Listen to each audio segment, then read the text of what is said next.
So relating to exactly this, when we're talking about corporates, and I think you have answered this, but I would still like to know that then can we say that is EI a predicator of better relationships and success? And Most certainly. most Most certainly. So we are not only talking about corporate life, executive life, we're talking about personal relationships here. I will be a much better partner to somebody that I choose to live with or choose to work with or choose to be a friend to.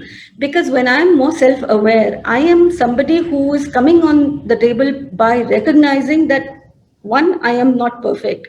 Second, I have the capacity to kind of respond to you rather than react. And third, I am somebody who can gauge what is really happening in the dynamics of our relationship. So I'll respond to whatever is happening rather than flip the lid, as I discussed earlier. And there are many, many more advantages of having that kind of presence, which we say in coaching also, that really being able to see the shape of the relationship and being able to attune to it, because actually yes, because emotional intelligence comes from the word emotion, which is energy in motion. So and it is nothing but a attunement of a transfer of energy from one person to another, if you look at it very simply. So when I'm exchanging energy with you, actually my heart brain, and that's again research, heart brain is communicating with your heart brain, and then it goes to the head. So what are first impressions? Like we talk about first impressions. What is it? It's just my heart brain communicating with your heart brain and thinking, okay, what is this guy like? Will I like him or not? And it's ultimately coming to that gut feeling, which we call about that gut reaction, that maybe I think I'll give it a shot. I think I'll talk to him. so this is very good for all the single people out there also. Yeah, I mean, if you have developed emotional intelligence, there is a high chance that you, that's true. yeah, That's really yeah, true. that is true. Because you can understand the other person better. You are Yeah. more you show your vulnerabilities easier, and you can talk easy. It's not. There's a whole course about this in which we run about building better relationships and how to attract the life partner of your dreams. Because, and NLP is all about this. Neuro-linguistic programming is all about really understanding the subtleties of the mind to be able to really work with the other person's mind so that you are attuning that mind to your mind. And it's fascinating what you can do with when you're working with people's mind and when you really understood the crux of where they're coming from. And it's nothing but being emotionally intelligent in that moment. So I would recommend, yes, all single people, all people who are looking for Just significant others remove in their Tinder lives. from your phones and just develop some emotional intelligence. Absolutely. It is a must There is a to. question that I have. So, like, does EI also have levels to it? So, like, if because even there's some research which says that okay, there is a level to EI. So, like, can you elucidate upon this? Well, I am not very aware of the. I mean, I've studied about these levels in theory, I would say, but I would again say that these are matrices which are kind of used for people at various levels to be able to make use of them at levels where they are. Again, the kind of metrics that you talked about, there are other also. Goldman himself has metrics which if you search on Google, you'll find that he has this test running there. I myself have kind of developed a little quiz where you develop it. Basically that's for children, but where you say that okay, this person will be at this level. We call it the life intelligence scorecard. That okay, because children are very fond of these terms, we say okay, you were at this score, now you're at this score, and you're at this Because it score. actually helps. It helps. It It helps to does. have to measure something that you are already doing. It helps to understand that okay, EI has levels. I have reached this level. All right, I was at this level. Now I've reached this level. It brings in that motivation. So that's why It EI. does, yeah, Yash, but it has a rider to it. What happens is that it works a lot. It works very well, and I agree with you that motivation of the person really works in. But I have to be really accurate. Also, we can't be doing it just for the sake of doing it. I have to be really sure that that's a level that I've accurately managed to really assess. And as I said earlier, it's a very subjective, relative field, unlike IQ. So while there are parameters, I would rather say that other than levels, let's be at a cluster. So I can be at a particular cluster of perhaps level is also the right word. I can be at a particular level of, a cluster of competencies, and then I may move up in that level of competency. Because remember, it's not about being one thing, because emotional awareness, emotional intelligence is a cluster of competencies coming together when you finally break it down. It's a lot of things coming together for a person. So if I'm measuring one and I'm not measuring one, I'm actually not being accurate with the person.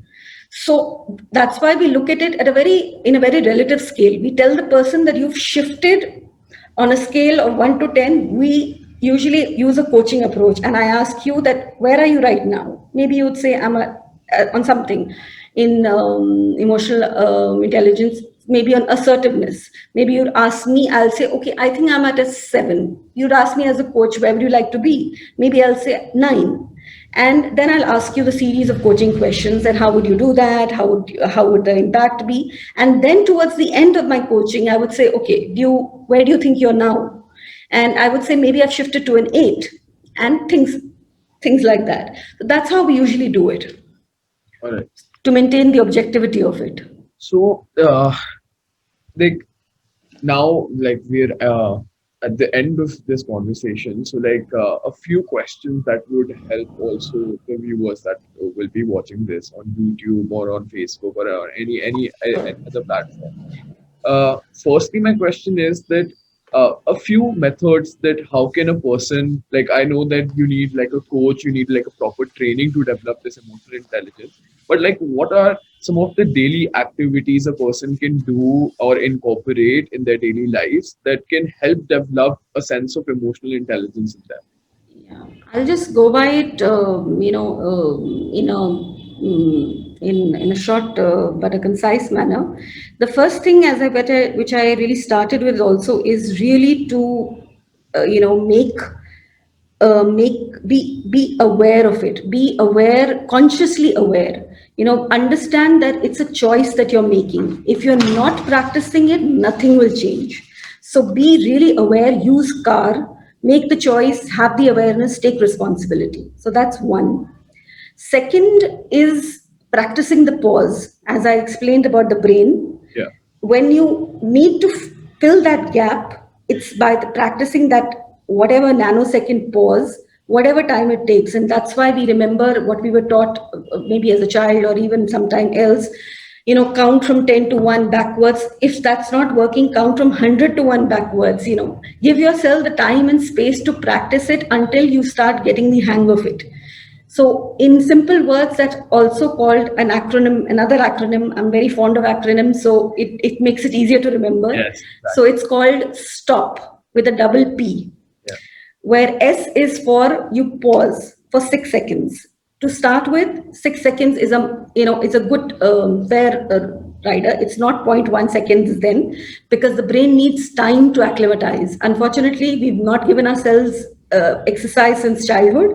So as an adult or as a child, I would suggest 5 to 6 seconds, you must pause. If a trigger is happening, and even if you look like a jerk standing there and freezing, it won't take that much time. 6 seconds just go by. But, just practice something. You can look elsewhere. You can just kind of ask. Maybe you can even ask for that time sometimes. I do it all the time. I just, kind of, in social media's time, when we are moving over virtual reality, it's not difficult at all. Something can happen to your connection also. But more seriously Yeah. speaking, it's not that big a time. Then the T of is like practice deep breathing. So it's take a breath. When something is really happening, of course, you can't start breathing very deeply there and there with another person. But when you are really practicing it on your own at home, when you're practicing stop with your children, then pause for those 6 seconds, take one slow, calm breath. And that's even at the time of the trigger. Supposing something is happening with a person, you can take that one very slow, calm breath from your stomach. That's the T of it. Then O is the observe. just quickly ask yourself that what am I thinking? No, it's a very, very basic question, but it answers, brings out a lot. So what am I thinking? And then the first, what am I thinking? What am I reacting to? What am I feeling in my body? I mean, see, we all are different people. Some people get this feeling, funny feeling in their stomach. Some people get a tension in their shoulders. Some people think a lot of thoughts race in their mind in nanoseconds. So we are all different people. We react differently. So it could be thinking, feeling, doing. Think, act, do. That's the O when you're observing. P is pulling back. You're putting in some perspective. You're putting in seeing the bigger picture. You're enlarging it. That's what we do in NLP also. Is this a fact or an opinion? The person is telling you, you're being silly, and I want to react and say, no, I'm not being silly. Okay. I take that deep breath and I say, what am I thinking? He's telling me this. Is this situation, what is the perspective, the larger picture? He's probably telling me in this context.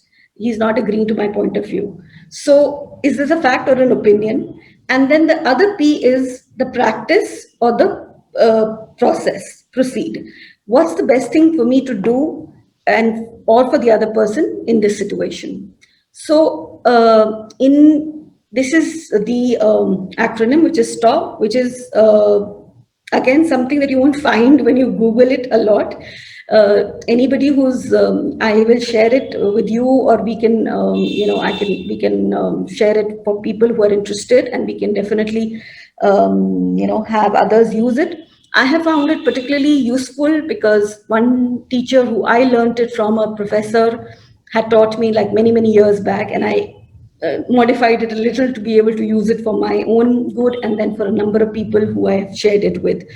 So there are various other variations of it. If you use and you find them and you say, okay, what are the tricks to trick the brain, as I said, then you will find various other methods which you can use also. This is one of them that I shared.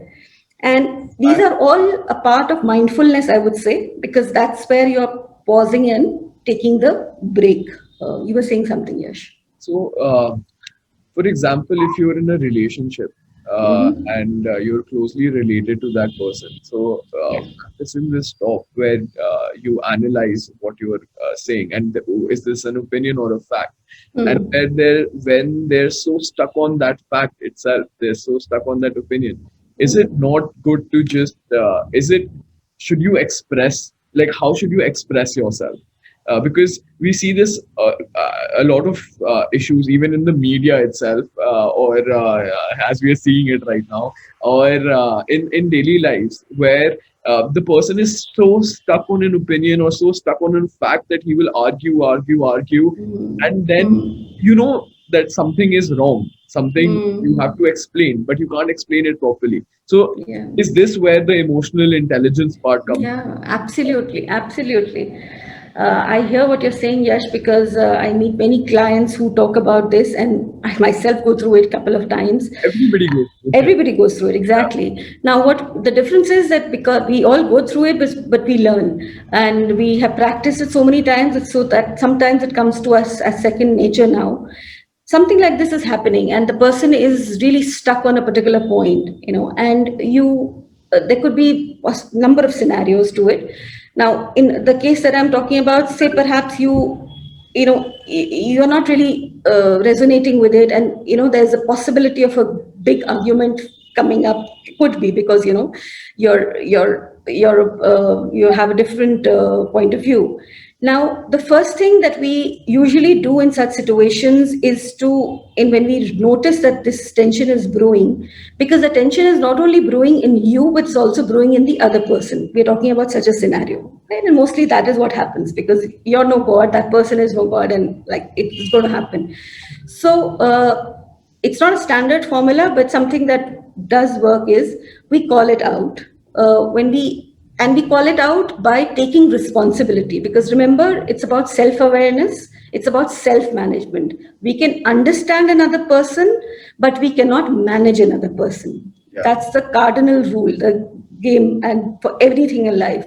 So I can call out, and first I'll talk about myself. Then I'll say, I notice myself feeling this.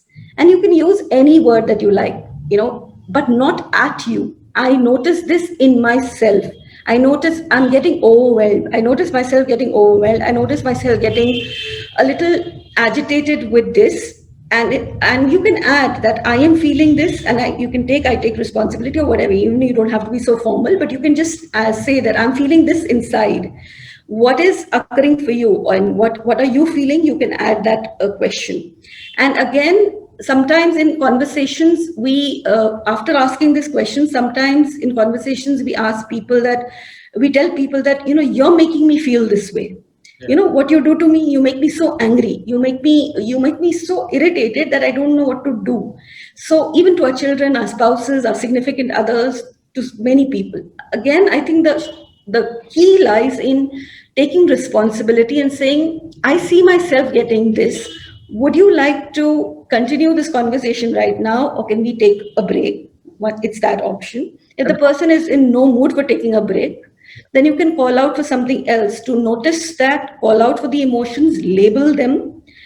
You've anyway got your pause, because in that process you've got earned yourself those little seconds to be able to put perspective into it. And then you can actually call it out that I sense that you're feeling upset that I did not call up your brother on his birthday, and that makes you feel XYZ. Or you can ask, how does that make you feel? The moment the person will come out with his or her emotions, you will see that person actually, almost exhaling and saying, "Oh my God, I feel bad. I feel horrible that you did this to me." And saying, "I do understand that. It's something's coming up for you. Yes, you say what you want to." that's beautiful piece of advice. Like Mhm. I like whatever question I had, you have already answered it.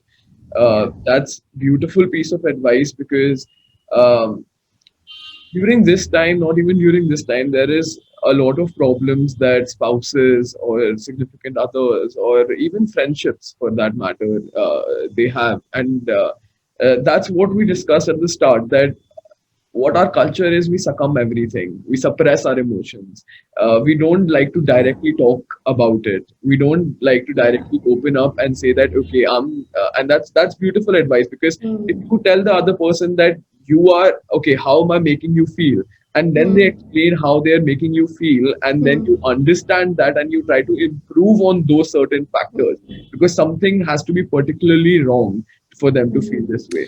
Yeah, but the key in that this whole dialogue is, otherwise it can boomerang badly on you, is to take responsibility and not to tell the person that you're making me feel like this.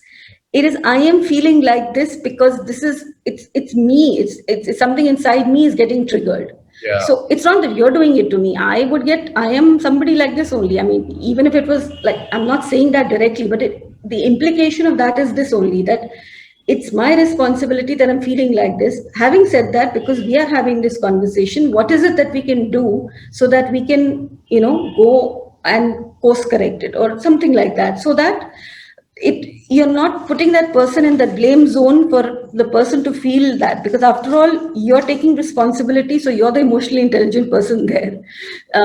Because it's our game always, and if we are in charge of our life, then why not take the responsibility and do it in that. Yeah. So, like, of course, like we have run over time here, but like just a few things. Like we have discussed about what emotional intelligence is, how it is vital in relationships or relationship building and success and corporate offices. And like from all of this talk that we have understood now that it is vital for you to develop this sense of emotional intelligence, and it will help you better in life itself, to lead a better life, to Absolutely. live a good life, to live a very honest and positive life, if I may say. And especially about teenagers, we learned a lot about teenagers in this talk, that it is time for us to understand that this should be put in the curriculum. Teachers should practice it a little bit. If not teachers, as Himani said, that parents should practice it, because it comes from within, it comes from the home. And when you practice it at home, and when people start seeing changes, That's how like a lot of things will change, and how like we see like a lot of protests happening. You start with a small protest. You start with a small protest to yourself that okay, I will start doing this. Let's see the change, and you'll think that the change is not there, but you will be making some progress, and this is how it will increase in the future. Oh, your children will tell you before you can even notice it. I mean, if you really practice it earnestly and sincerely, your children will come up to you and say, "Hey, what's happening out here? What is it?" And trust me, as you said, Yash, it's a more authentic life because and it shows in your countenance, it shows in your communication, because when you're communicating authentically and with using your emotions to not to manipulate a situation, but to be able to intelligently convert it in the manner that it's good for you and good for the other person, then you're having very authentic conversations, and you're actually behaving like responsible adults, and which is, I believe, what the world